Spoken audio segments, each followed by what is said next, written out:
Hey guys, what is up? It's Shadolance back for another review. I have not done audio recording, video recording like a whole week, so I am thrilled to be back. I had a great time on my little vacation for those of you who are watching this video recently, so that's good. I am back in one piece, no broken limbs, although I am missing 2 of my eyes of my 3, so just to let you guys know. So today, Second Amendment. This is a weapon that got released last year during 4th of July, the whole patriotism season, and it never really came back. I was kind of sad about that, although it was kind of expected. I didn't think this gun would be on for very long, and I gotta say, when it first came out, it was the most OP assault rifle in the entire game. It makes the it made the AT-22 now look like a freaking AK-47 with the recoil. It has a whopping 43 damage, portability of 66, rate of fire of 74, accuracy of 82, and recoil of 64. Now this gun is not customizable, although it does have the base 35 of 105 ammo capacity that the M6A2 series are well known for. Now M6A2 is not actually in the title of this weapon, although it is an M6A2 weapon. Also, unlike the my gun here would suggest, it does not come with that pre-attached scope. A lot of people actually have asked me that, does the M6A2 come with that pre-attached scope? Because pretty much every video I've ever used the Second Amendment in, I've used this scope, the reflex scope. So people have asked me if that's actually a permanent thing, because I got that question from 2 or 3 different people. I was actually quite surprised about that, but to be honest, no, it does not come with a scope, and I think that's a good thing because I like using this gun with both the reflex scope and the ACOG sight, the basic ACOG one. I don't even like the NX one so much more because it has that like red blob thing in the center. But it's based off of the American flag, as most of you can probably tell. It has both a fully automatic and a burst fire mode. I find the burst fire mode very, very effective when using an ITEX scope, and you can also spray at long ranges without a scope that way. This is one of the most versatile weapons in the entire game. It's good at any range. The spread is very small. I am lagging like a mofo, and I died because of that. But anyway, so looking at the regular M6A2 SRT stats, keep in mind, both the SRT and the basic GP M6A2 are both customizable in the Gun Emporium. I'm not sure if the newly released M6A2 CQB is so. So I'm going to go on into the stats of the SRT. The SRT only has a damage of 39 by base, which can be upgraded to 42 in the Gun Emporium. The portability is still 66, rate of fire of 74, can be increased to 77, so that would be 3 points higher than the Second Amendment.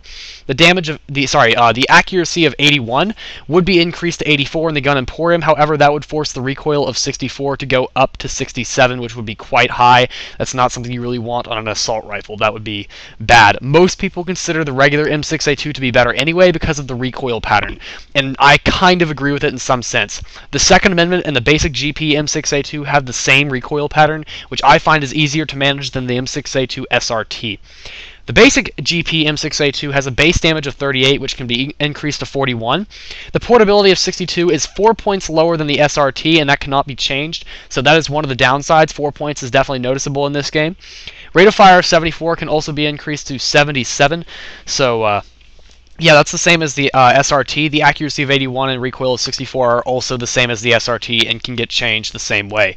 That means that if you're looking at the SRT variant, the damage, if you customize the M6A2 SRT, is still going to be 1 point lower than the Second Amendment, and I will say from experience that the damage drop-off in the Second Amendment is much, much lower than the M6A2 SRT.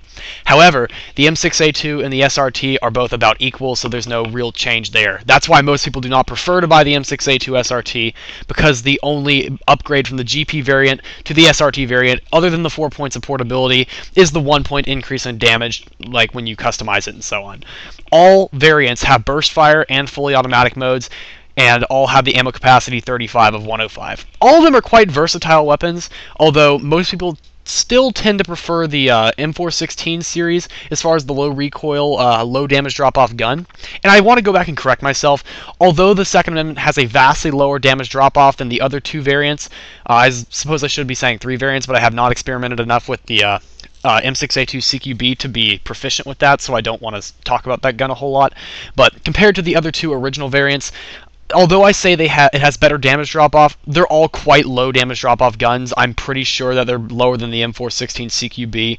I haven't used the gun a lot, but from what I remember of the gun, it's pretty much... It's still lower. In my opinion, this would be the professional's version of the M416 CQB, the M416 series. That's just how I kind of see the gun with the statistics and just the way the gun works. Also, I do kind of like the M6A2 SRT so that I can put an ACOG scope on it when I feel like it. ICOG. That would be interesting.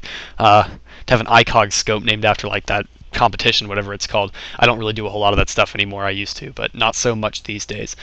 To be honest, this is a very, very nice weapon. I think if you had this weapon, you'd be fine as far as assault rifles. This gun is pretty much good at any range. It's high power at close range, low damage drop-off with higher power at longer ranges. It's very efficient. The low recoil is good to control. It's easy enough to control, in my opinion. Tap firing is a breeze. You can do anything you want with this weapon. The M416 CQB is good, but obviously tapping is harder with the integrated iTech scope. That's not so with the M6A2 series, so that's just what I find. That's another reason I don't usually prefer to do the M6A2 CQB. That's just another one of my personal opinions there. So. Also, there is the one thing, I don't know if it ever got fixed. The M6A2 CQB has that error with the ammo capacity. The ammo capacity maximum for the total amount of ammo and how much ammo fits into every magazine is not equaled out, so you'll have a weird ammo capacity size if you were to spray all your capacities, all your clips. The last clip would not have the same amount of ammo, and I don't know if they ever fixed that, at least when the gun was first released. I know it had that error. It had the same ammo capacity. It only had a 30 of 90 clip size, I believe, or something like that. And, yeah, actually I can check that up right now. I do believe it had the same clip size, and that's what gave it the weird... yeah, it has the 30 of 110 ammo capacity, which is very strange. I was right about that. So, also it has lower stats, the damage of 38. It's not up there with the others. Although it does have the burst fire and fully automatic, so I guess that's good. And actually that would explain why they had the weird clip size. The burst fire would be more accommodated with 30 shots. You could get 10 burst rounds out instead of just... like 3 and 2 shots, which is kind of weird. But so yeah, that's about all there really is to say about this gun. I hope you guys really enjoyed this. I definitely enjoy being back. I am so glad to make more videos for you guys. Please be sure to check out the Facebook group. I've had a lot of people join that recently, and I am thrilled to have that. Yeah, I mean, I think I am really going to continue doing a lot of the new series I've started, my Theory of Everything series. That's what I've decided to call it. I'll talk more about that in the video that I put out. It's probably going to come out on the same day as this video anyway, so you guys should be able to check that out. But definitely thank you guys for watching this. Please rate, comment, subscribe. I really appreciate all the support, and I will see you guys in the next video. Shadolance out.